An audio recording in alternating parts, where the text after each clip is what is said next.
What we're doing today is demonstrating an architectonic to organic form type of workshop practice. And what I devised is an exercise for my students, and I'm going to show part of that exercise, not the full exercise. And it has to do with this discipline called structural drawing, which is the ability to see through a form, an object. So in some applications, we start by drawing shape, and we look at shape and value. In structural drawing, you use line quite a bit. So I want to start out by drawing a pepper and showing some of the ways of getting through that organic form exercise. Today's exercise is with graphite and with colored pencil, and the pencil itself is a 2H mostly. I do the lion's share of my work in 2H. I set up a paper with drawing board, so you need a hard drawing board behind your pad, and make sure that your pad is vertical and horizontal so you can see what you're doing, because we are assessing angle. So shape being perceptual, it's important not to think too much through this. We want to see more than think. So we have a starting point. Okay, so part of the dialogue for the workshop is to clarify some of these great tools that await us when we venture into structural drawing. And one of them is called notional space. Notional space is just a container space. And the most simple kind of notional space is a horizontal and vertical to identify height and width. So I drive this in with as much of a freehand drawn straight horizontal as I can, and couple that with a vertical and a vertical, and ask myself as I back away if I have essentially the right kind of shape given the proportion. So we call that two-dimensional notional space because it gives us a clear height to width read. Okay, so back away we have a sense of building this up a little bit, right? So we want to start looking at the structural nature of what we see, and that involves getting it planted on a believable surface, a surface that I can utilize, that I can use. So sometimes we have some trouble with this. We want to go back and forth on putting this together until it seems to sync up with our sense of eye level. And my eye level is about 3-4 peppers off the pepper. I think I'm okay with that for right now. But the next thing I'm going to try to do is to work from that foundation and build up a box, build up a structure that surrounds it. So I'm going to have to be thinking about these points that run up against it in my imaginary box. I'm going to build an imaginary box around this form. We had this 2D notional space idea a second ago. If we get any box drawing going, and we're going to do box drawing in this workshop, and we're confused about the surface, we can turn the plumb line into a plumb space by using sort of like a ramp shape to restore whatever pivot the block may have or box may have, to restore it to the tabletop. So we sometimes call this a 3D notional space. And I want to drop down and ask myself, where is the moment? Where is it touching the top of my imaginary box? And then if I can find something that makes sense and strike a plane, a plane that sits on top of it, then I'm going to make that plane in sympathy with the tabletop. The plane will have to be a little bit more foreshortened because we're looking down more at this surface than we are at that one. We pull across to this side. And once again, it seems a bit top-heavy, this pepper. So I'm going to be looking at something around here from my farthest point out.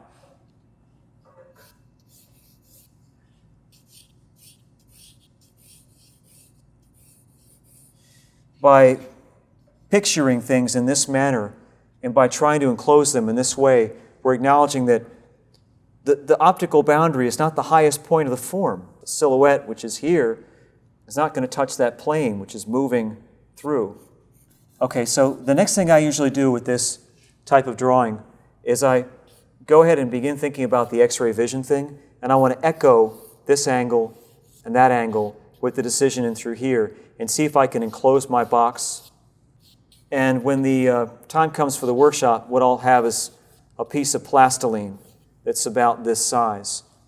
And there's an effort at that moment to try to take the plastiline and chisel it so we can get the form of the object out of the plastiline and to reflect that on the drawing exercise. This has been an endeavor in the last few years to try to figure this out. So what I've resulted in is going with orthographic projections, which are the views. So I want to go to the front of this object and take a good look at it and do a little front view. I'm going to mark it front. And my front view kind of looks like there's some taper on it. This way and that way. So that's what I'm going to be looking for in the object. And then there are these intriguing moments, and this is what happens with peppers. They're so beautiful because they're not just boxes, they're sort of embedded octagons too. So I can see these transitional moments, one about here, one that seems bigger. Okay, so I'm going to go out and try to put some of this sensibility into my block. And if I need to color code it, then I will.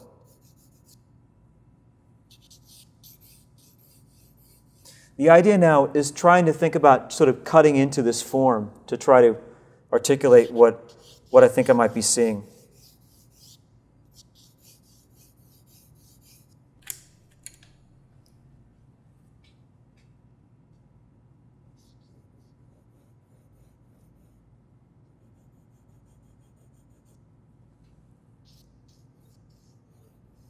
Now we could go in and do a couple of other views.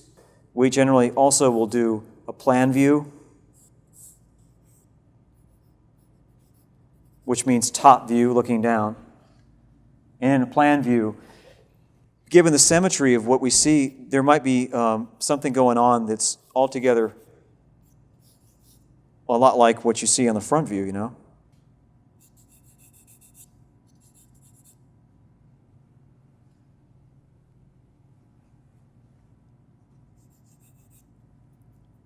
In order to keep this simple, I don't think I'll do the plan view, but I might do the side view. If I wanted to implement this on the form, then I'm making an imaginary cut this way.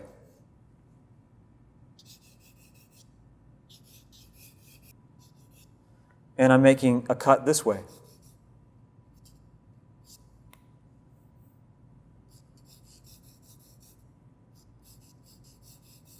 Into almost a completely foreshortened piece, right? It's fun when you make an imaginary cut in your drawing, your mind has to sync up what space would be removed. So now that I have kind of a working framework here, going in and testing out the decision-making first in pencil, I want to organize some kind of a block. But I'm aware of a couple of things in doing this. Number one, that this first piece is kind of sort of block-like. So I could conceptualize what I initially started with, which was a kind of block, right? And in another sense, there's a block that's been plastered right on top of it going this way. And that's part of what you get in that octagon type of scenario. So we could entertain that for a second or two, just sort of playing around with the block-like structures. I think I'm getting some traction from this idea of the diagonal block, so I'm going to go with it for now. But some peppers are harder than others. Another issue would be going back to this notion of the initial drawing and plastering yet another block on top, which we get a lot of when we start looking at anatomical structure, the ebb and flow of forms. So it could be said that maybe a block sits in here. And for now, everything is kind of nice and simple because the blocks are not doing anything fancy. But if we wanted to, we could issue a pitch change on the block. We could say, make this surface smaller and get it going back differently than the posterior side.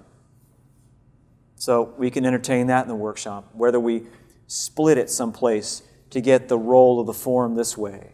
So the way, as we'll discover, that we actually arrive at an ellipse is to first mark off the first 4 points.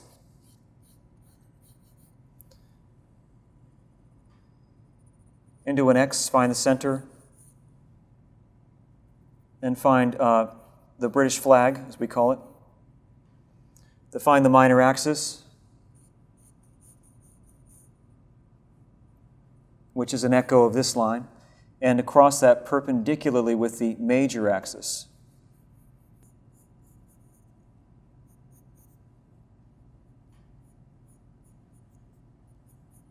So the idea would be to push on through. We could work another ellipse back here if we want to. Why would this be important? Because we can decipher form using this device all day long. But if we also try to decipher form using this device, that's a pretty incredible tool. So let's investigate some cylinder stuff. So then this becomes kind of a breakaway, and we get into the spirit of seeing forms as they roll in this direction.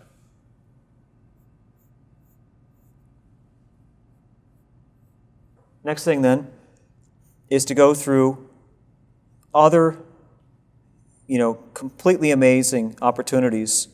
We have all of these players on our side if we learn to use them. This is the vocabulary of structural drawing, which is the interpretive mechanism of anatomy and many other things. Not to mention sphere. It's supposed to be an egg. Doesn't look much like an egg, but that's an egg, sphere, ring, rectangle, block, cube, cylinder, cone, what else? Pyramid. So armed with this kind of sensibility, we could go back to the idea of more topography and say, wait a minute, what do we see? And I'm going to try to read the transitions as I see them. And I think there's a transition here. So we go finally up to topography, and it really becomes an interesting study of the subtlety of topography. I'm going to see if I can make a larger cone structure with that.